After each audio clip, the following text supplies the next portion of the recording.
শহীদ ওসমান হাদি হত্যার ঘটনায় ভারতে গ্রেফতার হওয়া সন্দেহভাজন অভিযুক্তদের বাংলাদেশে ফেরত পাঠাতে রাজি হয়েছে ভারত সরকার।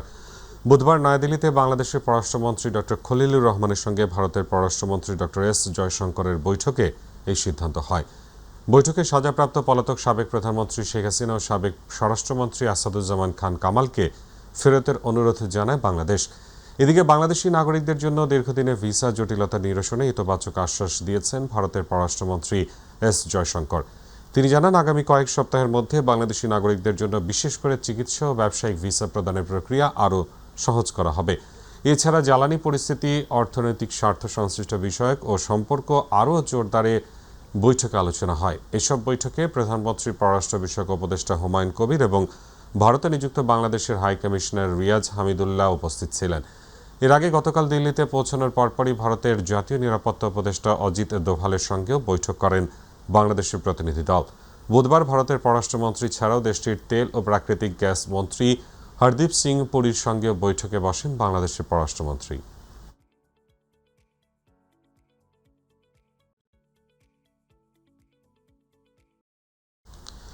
প্রধানমন্ত্রীর প্রতিরক্ষা উপদেষ্টা ডক্টর এ.কে.এম. শামসুল ইসলামের সঙ্গে সৌজন্য সাক্ষাৎ করেছেন বাংলাদেশে নিযুক্ত ভারতের হাই কমিশনার প্রণয় ভার্মা।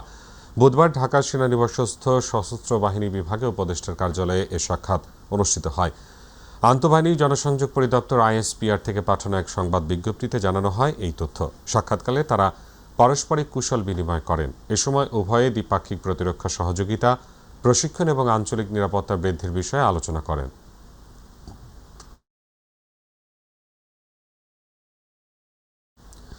আওয়ামী লীগের মিছিল, মিটিং, সমাবেশ ও প্রচারণা সহ যাবতীয় রাজনৈতিক কর্মকাণ্ডের ওপর আইনি নিষেধাজ্ঞা স্থায়ী রূপ নিল।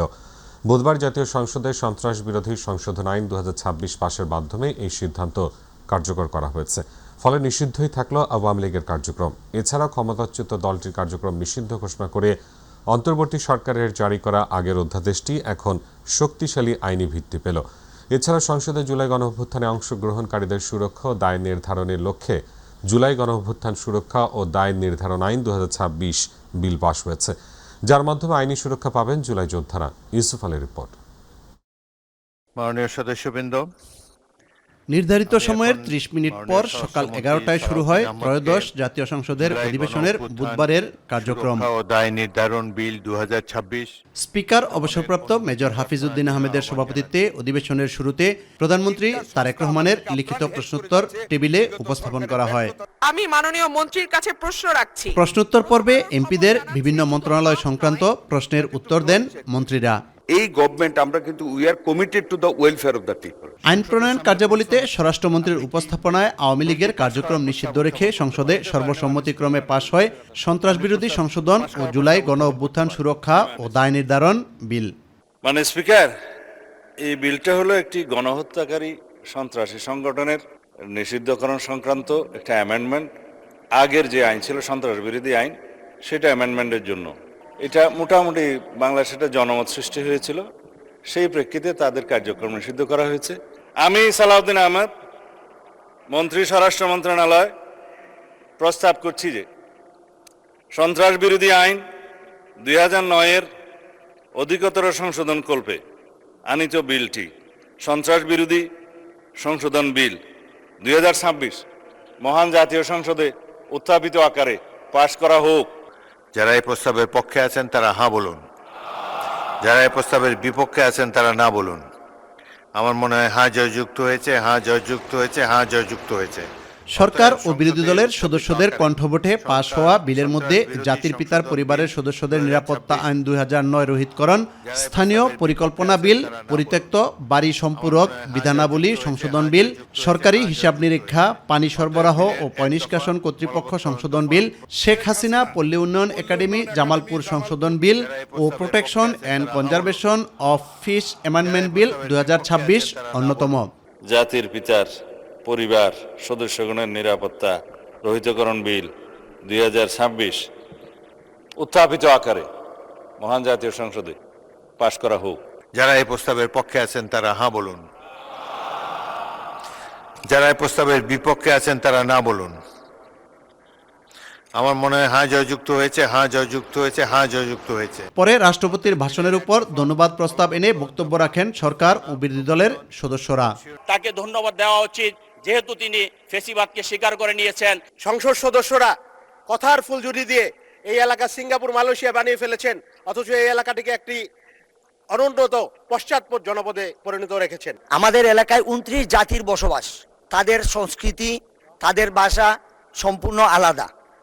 আমরা তাদের ভাষা এবং সংস্কৃতিকে সংরক্ষণ করা আমাদের উচিত। মানবাধিকার কমিশনকে যদি আমরা মন্ত্রণালয়ের অধীনে রাখি এবং ওই মানবাধিকার কমিশনের মধ্য দিয়েই যদি আমরা জুলাই গণ অভ্যুত্থানের এই কার্যক্রমগুলোকে বিচারের এবং নিরীক্ষণের দায়িত্ব দেওয়া হয়, সেক্ষেত্রে এই নিরীক্ষণ কিন্তু প্রশ্নবিদ্ধ হবে। ইউসুফ আলী, মাই টিভি, ঢাকা। প্রতিষ্ঠানগুলোকে বর্তমান সরকার শিক্ষাকে জাতির শ্রেষ্ঠ বিনিয়োগ হিসেবে বিবেচনা করে। সেই সঙ্গে একটি গুণগত, জীবনমুখী ও অন্তর্ভুক্তিমূলক শিক্ষা ব্যবস্থা গড়ে তুলতে সরকার বদ্ধপরিকর বলেও জানিয়েছেন প্রধানমন্ত্রী তারেক রহমান। জাতীয় সংসদের অধিবেশনে সংসদ সদস্য মোহাম্মদ সেলিম রেজার এক লিখিত প্রশ্নের জবাবে প্রধানমন্ত্রী কথা বলেন। জানান, প্রাথমিক বিদ্যালয়ে 2 লক্ষ শিক্ষার্থীকে বিনামূল্যে স্কুল ড্রেস বিতরণ করা হবে। প্রাথমিক বিদ্যালয়ের শিক্ষার্থীদের পুষ্টি চাহিদা পূরণে পর্যায়ক্রমে সব উপজেলায় স্কুল ফিডিং বা মিড ডে মিল চালুর পরিকল্পনা রয়েছে। নির্বাচনী ইশতেহার অনুযায়ী নতুন প্রজন্মকে বৈশ্বিক প্রতিযোগিতার উপযোগী করতে প্রাথমিক, মাধ্যমিক বিদ্যালয় সমমানের সব শিক্ষা প্রতিষ্ঠানে মাল্টিমিডিয়া ক্লাসরুম স্থাপন করা হবে। নির্বাচনী ইশতেহারে মাধ্যমিক পর্যায়ে সাধারণ শিক্ষার পাশাপাশি সবার জন্য কারিগরি শিক্ষা বাধ্যতামূলক করার অঙ্গীকার ব্যক্ত করা হয়েছে।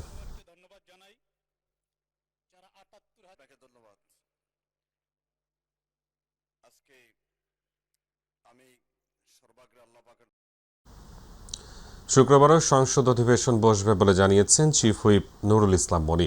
বুধবার চলমান সংসদ অধিবেশনের বিরতিতে গণমাধ্যমের সঙ্গে আলাপকালে তিনি এই তথ্য জানান। চিফ হুইপ বলেন, বর্তমান অধিবেশনে এখন পর্যন্ত 44টি অধ্যাদেশ বিল আকারে পাশ হয়েছে। তবে শুক্রবারের মধ্যে 133টি অধ্যাদেশেরই সুরাহা করা হবে। তিনি জানান, কাজের পরিধি বিবেচনায় শুক্রবার অধিবেশন পরিচালনার সিদ্ধান্ত নেওয়া হয়েছে। সংসদ ভবনের সাউন্ড সিস্টেমের ত্রুটি ও অব্যবস্থাপনা নিয়ে ক্ষোভ প্রকাশ করে নুরুল ইসলাম মনি বলেন, সংসদের সাউন্ড সিস্টেম নিয়ে যে ধরনের অনিয়ম হয়েছে তা কোনোভাবেই গ্রহণযোগ্য নয়।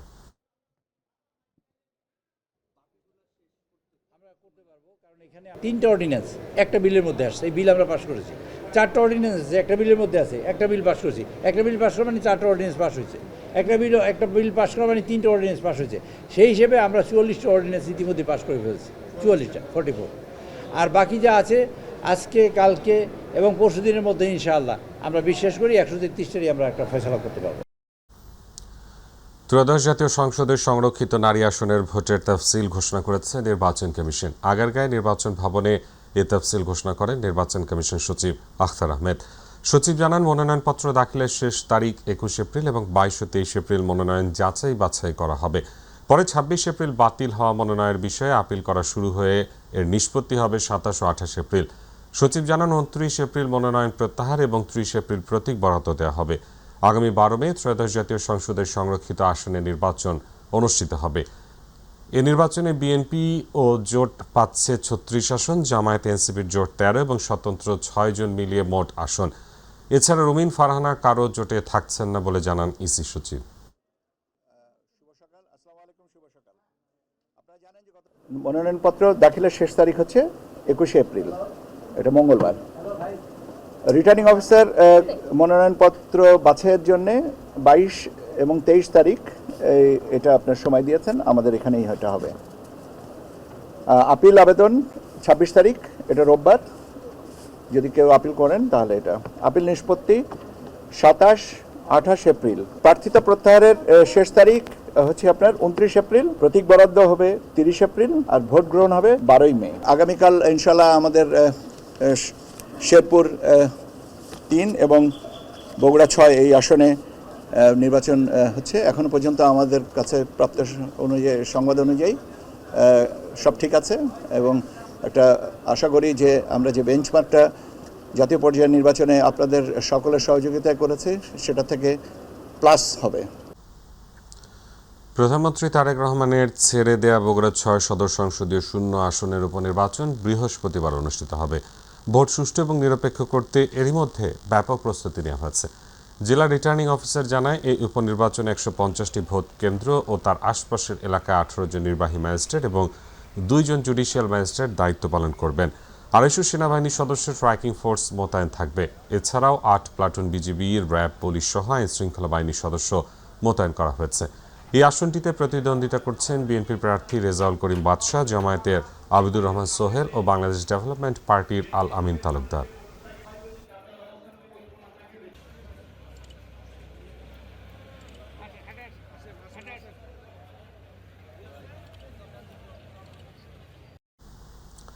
এদিকে শেরপুর 3 আসনে জাতীয় সংসদ নির্বাচনও বৃহস্পতিবার। সার্বিক নিরাপত্তা নিশ্চিত করতে শ্রীবর্দী ও ঝিনাইগাতী উপজেলায় 16 প্লাটুন বিজিবি সদস্য মোতায়েন করা হয়েছে। 11 এপ্রিল পর্যন্ত তারা দায়িত্ব পালন করবেন। এছাড়া নিরাপত্তা জোরদারে র্যাবের 10টি টিম মাঠে কাজ করবে, 4টি টিম রিজার্ভ থাকবে। পুলিশের মোবাইল টিম থাকবে 26টি। 14 জন নির্বাহী ম্যাজিস্ট্রেট মাঠে থাকবেন, 2 জন জুডিশিয়াল ম্যাজিস্ট্রেট এবং ইলেকশন ইনকোয়ারি কমিটির 3 জন যুগ্ম জেলা জজ দায়িত্ব পালন করবেন। প্রতিটি ভোট কেন্দ্রে 5 থেকে 6 জন পুলিশ ও 12 জন করে আনসার ও ভিডিপি সদস্য মোতায়েন থাকবে। 17 ইউনিয়নে একটি পৌরসভা নিয়ে গঠিত শেরপুর 3 আসনের ভোটার 4,13,377 জন। ভোট কেন্দ্র 128টি।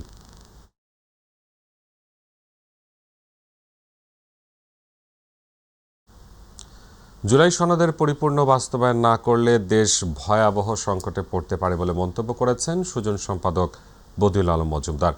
জাতীয় প্রেস ক্লাবে এনসিপির আলোচনা সভায় তিনি এ মন্তব্য করেন। শেখ হাসিনার মতো বর্তমান সরকারও নিরঙ্কুশ ক্ষমতা প্রয়োগ করতে চায় মন্তব্য করে বিসিবিতে নিয়ম বহির্ভূতভাবে পরিচালনা পর্ষদের নিয়োগ দেওয়ার অভিযোগ তোলেন সাবেক অন্তর্বর্তী সরকারের উপদেষ্টা আসিফ মাহমুদ সজীব ভুঁইয়া। আলাপ আলোচনার মাধ্যমে দেশের সকল সংকট সমাধানের ওপর জোর দেন বিশিষ্ট ব্যক্তিরা।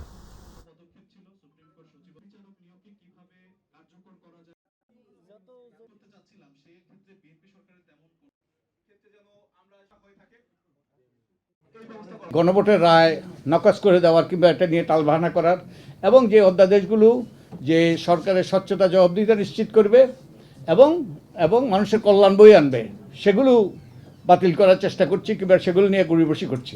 এগুলো আমাদের এই সংকটকে আরও ঘনীভূত করবে। শেখ হাসিনার ভাষায় অ্যাবসলিউট পাওয়ার আমরা তিনি চান শুনেছিলাম, সেটাই এখন বর্তমান সরকারের মধ্যে আমরা দেখতে পাচ্ছি। তবে তারা 2 মেয়াদ শেষ করে চাচ্ছেন না, তারা এখনই চাচ্ছেন অ্যাবসলিউট পাওয়ার। তো সেটা ভালো, বিএনপি যত খারাপ কাজ করবে, যত জনবিরোধী কাজ করবে সেটা দ্রুতই করে ফেলুক আমরা চাই, কারণ আমরা আবারও 15 বছর 20 বছর আসলে অপেক্ষা করতে চাই না। 3 মাসের মধ্যে পৃথক সুপ্রিম কোর্ট সচিবালয়ের প্রতিষ্ঠা সংক্রান্ত হাইকোর্টের আদেশের বিরুদ্ধে আপিল করবে রাষ্ট্রপক্ষ। অ্যাটর্নি জেনারেল রুহুল কুদ্দুস কাজল এক প্রেস ব্রিফিংয়ে জানিয়েছেন, হাইকোর্টের এই রায়ের সঙ্গে সাংবিধানিক প্রশ্ন জড়িত, তাই আপিল বিভাগেই এই রায়ের বিষয়ে সুপ্রিম কোর্টের পৃথক সচিবালয়ের প্রতিষ্ঠার বিষয়টি নিষ্পত্তি হবে। শবনম অবনীর রিপোর্ট। সুপ্রিম কোর্টের জন্য স্বাধীন ও পৃথক সচিবালয় 3 মাসের মধ্যে প্রতিষ্ঠার নির্দেশ দিয়ে মঙ্গলবার পূর্ণাঙ্গ রায় প্রকাশ করেছেন হাইকোর্ট। রায়ে অধস্তন আদালতের বিচারকদের নিয়ন্ত্রণ ও শৃঙ্খলা বিধান সুপ্রিম কোর্টের কাছে ফিরিয়ে দেওয়া হয়েছে। বিচারপতি আহমেদ সোহেল ও বিচারপতি দেবাশিস রায় চৌধুরীর সমন্বয়ে গঠিত হাইকোর্ট বেঞ্চ 185 পৃষ্ঠার এ রায় প্রকাশ করেন। রায়ে 3 মাসের মধ্যে বাংলাদেশ সুপ্রিম কোর্টের জন্য একটি স্বাধীন ও পৃথক সচিবালয় প্রতিষ্ঠায় সরকারকে নির্দেশ দেওয়া হয়। ওই রায়ের প্রেক্ষিতে অ্যাটর্নি জেনারেল বলেন, এই রায় এখনো চূড়ান্ত নয়, বিষয়টি আপিল বিভাগে নিষ্পত্তি হবে। যেহেতু সংবিধানের ব্যাখ্যার প্রয়োজন এবং দেশের সর্বোচ্চ আদালত আপিল বিভাগ, আমার মনে হয় এটা আপিল বিভাগেই চূড়ান্ত নিষ্পত্তি হওয়াটাই কাম্য এবং সমীচীন। যেহেতু সংবিধানের গুরুত্বপূর্ণ প্রশ্ন জড়িত আইনের ব্যাখ্যা সম্পর্কিত, সুতরাং এটা রাষ্ট্রের পক্ষ থেকে আমরা আপিল দায়ের করব যত দ্রুত সম্ভব। মামলার অ্যামিকাস কিউরি ডক্টর শরীফ ভুঁইয়া রায়ে সন্তুষ্টি প্রকাশ করে বলেন, এতে জুলাই সনদের প্রতিফলন ঘটেছে। রায়ে আদালত এটা প্রতিফলন এসছে যে জুলাই সনদে এই বিষয়টা আছে এবং এই ব্যাপারে কোনো রাজনৈতিক দলের কোনো ভিন্ন মত ছিল না।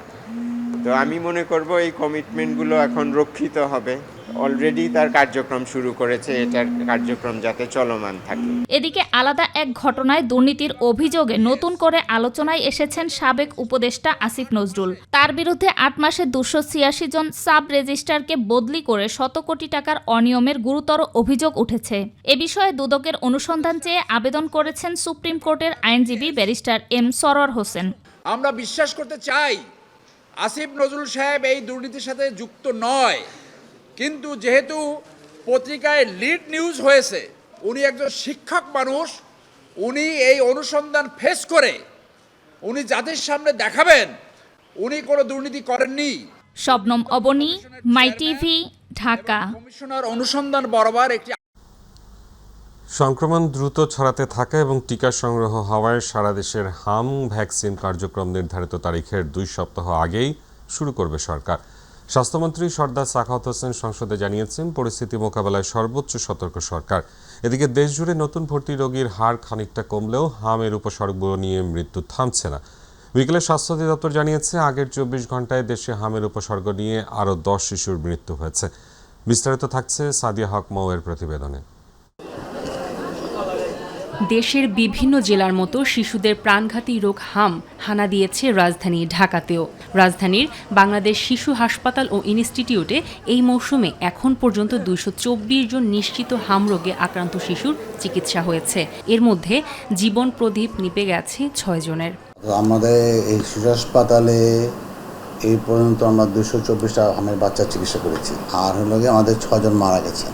হামে আশঙ্কাজনকভাবে আক্রান্ত শিশুদের চিকিৎসার জন্য বিশেষায়িত শিশু হাসপাতালে আলাদা হাম ওয়ার্ডে চলছে শিশুদের চিকিৎসা। আলাদা করা হয়েছে আইসিইউ। আমাদের আইসিইউতে তো 14টা বেড অলওয়েজ আইসিইউ চালু করার পর এটা ফুলফিল, এই জন্য আমাদের একটা ওয়ার্ড করেছে আলাদা করে। কিন্তু বাকি ওয়ার্ড সবই তো হাম ডিক্লেয়ার করতে পারবো না, তাহলে আমার অন্য রোগী হ্যাম্পার হবে, তো না, সবাইকে চিকিৎসা করতে হবে। চিকিৎসকরা জানিয়েছে, হাম প্রতিরোধে আতঙ্ক নয়, সচেতনতা জরুরি। অভিভাবকরা সচেতন হলে এবং টিকা দেওয়া হলে এই হাম রোগ প্রতিরোধ সম্ভব। সরকারি যে টিকাটা যে শিডিউল এপিআই আমরা 9 মাসে দিই, 15 মাসে দিই, কিন্তু আমাদের খুব লক্ষণ দেখা যাচ্ছে এবার খুবই উদ্বেগজনক, সেটা হলো গিয়ে অর্ধেক বাচ্চাই তো 9 মাসের আগে। প্রথম থেকে আপনার 3 মাস বয়স থেকে অসুস্থ, এই থেকে আস্তে আস্তে লাস্ট 31 তারিখে এসে ওর হাম ধরা পড়ছে। ওকে আইসিইউতে নিতে হবে। কালকে ওকে হেড গ্লাস দিয়ে রাখছিল, আর কি আপনার হেড গ্লাস দিয়ে অক্সিজেন দিয়ে রাখছিল কালকে। এদিকে প্রাথমিকভাবে 3 মে থেকে সারা দেশে হামের টিকা দেওয়ার কথা থাকলেও টিকা সংগ্রহ হওয়ায় 14 দিন এগিয়ে 20 এপ্রিল থেকেই টিকা দেওয়ার সিদ্ধান্ত নিয়েছে সরকার। আমাদের টিকার মজুদ আমরা 0 থেকে শুরু করেছি, দ্যাটস ভেরি ট্রু, বাট মানুষের by that time we are rich. আমাদের হাতে আছে, আমাদের চেইন আছে, আমাদের টাকা আছে। আমরা টাকা অলরেডি আমরা আমাদের ক্যাবিনেট মিটিং থেকে পাস করে দিয়েছি 604 কোটি টাকা। সাদিয়া হক মৌ, মাই টিভি, ঢাকা। প্রধানমন্ত্রী তারেক রহমানের সাথে সৌজন্য সাক্ষাৎ করেছেন বিমান বাহিনী প্রধান air chief marshal Hasan Mahmud Khan. সকালে জাতীয় সংসদ সচিবালয়ে প্রধানমন্ত্রী কার্যালয়ে সাক্ষাৎ অনুষ্ঠিত হয়। সাক্ষাতে উভয়ের মধ্যে পারস্পরিক সৌজন্য বিনিময় সহ বিভিন্ন বিষয়ে আলোচনা হয়। তাদের মধ্যে এটি সৌজন্যমূলক সাক্ষাৎ বলে জানিয়েছে প্রধানমন্ত্রীর প্রেস উইং। রাজধানীর বেশিরভাগ ফিলিং স্টেশনে আজও দেখা গেছে যানবাহনের দীর্ঘ লাইন। অনেকে ঘন্টার পর ঘন্টা লাইনে দাঁড়িয়ে পাচ্ছেন না কাঙ্ক্ষিত জ্বালানি তেল। জ্বালানি সংকটের প্রভাব সবচেয়ে বেশি পড়েছে পরিবহন খাতে। তেলের জন্য দীর্ঘ লাইনে দাঁড়িয়ে সময় নষ্ট, আয় কমে যাওয়া সব মিলিয়ে চরম ভোগান্তিতে পড়েছেন চালকেরা। বিস্তারিত জানাচ্ছেন শবনম অবনী। রাজধানী সহ বিভিন্ন এলাকায় ফিলিং স্টেশনগুলোতে 24 ঘন্টা ভিড় লেগেই আছে। মোটরসাইকেল ও প্রাইভেট কার নিয়ে ঘন্টার পর ঘন্টা লাইনে দাঁড়িয়ে থাকতে হচ্ছে চালকদের। অনেক পাম্প বন্ধ এবং সরবরাহ সীমিত থাকায় নির্ধারিত পরিমাণের বেশি তেল দেয়া হচ্ছে না। ফলে চাহিদা থাকলেও পর্যাপ্ত জ্বালানি পাচ্ছেন না অনেকে। আমরা তো এই সংকটে আছি, কষ্ট করে যদি তেল না পাই তাহলে আর কি করবো। রাত্রে 3:30টার দিকে আইসা সিরিয়াল দিছি, এখন এই জন্য আরো 2 গাড়ির সামনে আছে, এখন নিতে পারবো আর কি আশা করা যায়। এই সংকটের কারণে সবচেয়ে বেশি ক্ষতিগ্রস্ত রাইড শেয়ার ও পরিবহন চালকরা। দিনের বড় একটা সময় লাইনে কাটাতে হওয়ায় কমে গেছে তাদের আয়। সিরিয়াল তো মনে করেন ফজরের সময় থেকে আসি লাইনে, দেখতেছেন তো লম্বা লাইন, এখন পিছনের লাইনটাও কাটাবার পর্যন্ত আছে। অধিকাংশ পাম্পেই দেখি যে লেখা তেল নেই, কারণ আমাদের হচ্ছে যে তেল নিতে হয়, যেখানে আমরা তেল পাচ্ছি সেখানে আমাদের সিরিয়াল দিয়ে দীর্ঘ ঘন্টার পর ঘন্টা দাঁড়িয়ে থেকে তেল নিতে হচ্ছে। আমাদের তো ভোগান্তির তো শেষ নেই। চালকদের অভিযোগ, সব পাম্প চালু থাকলে এবং সরবরাহ স্বাভাবিক থাকলে এত ভোগান্তি হতো না। শবনম অবনী, মাই টিভি, ঢাকা। ভোলা পৌরসভার মহিলা জামায়াতে ইসলামীর কর্মী বিবি সাউদাত সুমিকে গ্রেফতারের প্রতিবাদ এবং তার বিরুদ্ধে দায়ের করা মামলা প্রত্যাহারের দাবিতে মানববন্ধন করেছে বাংলাদেশ জামায়াতে ইসলামী মহিলা বিভাগ। জাতীয় প্রেস ক্লাবের সামনে আয়োজিত এই মানববন্ধনে সংগঠনটির প্রায় শতাধিক নারী কর্মী অংশ নেন। মানববন্ধনে সংগঠনটির সাধারণ সম্পাদক নুরুন নেসা সিদ্দিকী বলেন, দেশে তেল গ্যাস সংকট দ্রুত সমাধান, চাঁদাবাজি বন্ধ এবং বিচার বিভাগের স্বাধীনতা নিশ্চিত করতে সরকারের প্রতি আহ্বান জানান। একই সঙ্গে সাইবার বুলিং বন্ধে কার্যকর পদক্ষেপ নেওয়ার দাবি জানান তিনি।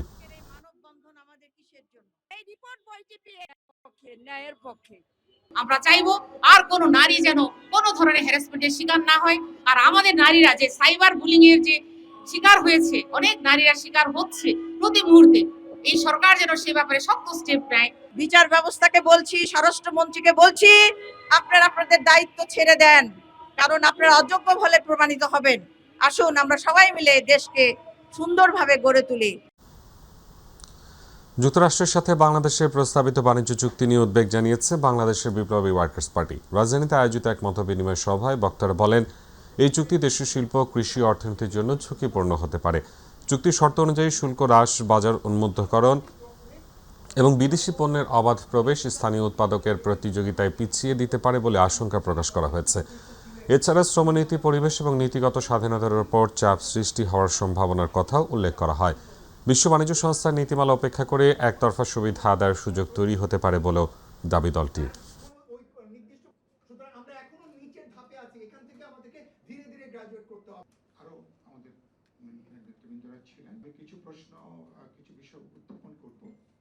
আকিজ হাউসে এক বিশেষ ইভেন্টের মাধ্যমে Akij food and beverage limited AFBL এর জনপ্রিয় ব্র্যান্ড ক্লেমন নতুন রূপে ক্লিয়ারলি বাংলাদেশ ক্যাম্পেইন লঞ্চ করে। অনুষ্ঠানে AFBL এর chief executive officer Syed Zahurul Alam ক্যাম্পেইনটির শুভ উদ্বোধন করেন। এই ইভেন্টে বাংলাদেশের গৌরবময় ঐতিহ্যকে তুলে ধরার পাশাপাশি জানানো হয় যে এখন থেকে ক্লেমন বোতলের QR কোড স্ক্যান করেই দর্শকরা ডিজিটাল প্ল্যাটফর্মে পুরো বাংলাদেশ এক্সপ্লোর করতে পারবেন। ক্যাম্পেইনে দেশীয় ঐতিহ্য, শেকড়ের টান আর একান্ত বাংলাদেশী অনুভূতিকে উদযাপন করা হয়েছে একটি মিউজিক ভিডিওর মাধ্যমে। এই ভিডিওতে বাংলাদেশের নিজস্ব কৃষ্টি, রঙিন সংস্কৃতি এবং অনন্য সৌন্দর্যকে এমনভাবে সামনে আনা হয়েছে যা দর্শকের মনে গর্ব এবং হৃদয়ে দেশের প্রতি অনুরাগ তৈরি করে। একটি প্রাউড বাংলাদেশি ব্র্যান্ড হিসেবে ক্লেমন ক্লিয়ারলি বাংলাদেশি ক্যাম্পেইনের মাধ্যমে দেশের ঐতিহ্যকে তুলে ধরেছে বিশ্ব দরবারে। ক্লেমন বিশ্বাস করে এই ডিজিটাল অভিজ্ঞতার মাধ্যমে দেশের ঐতিহ্য, কৃষ্টি এবং সংস্কৃতির গৌরব দেশের প্রত্যেকটা মানুষের হৃদয়ে অনুভূত হবে। বর্তমানে ভিডিওটির পাশাপাশি ডিজিটাল ও অনলাইন প্ল্যাটফর্মেও চলছে ব্যাপক প্রচারণা।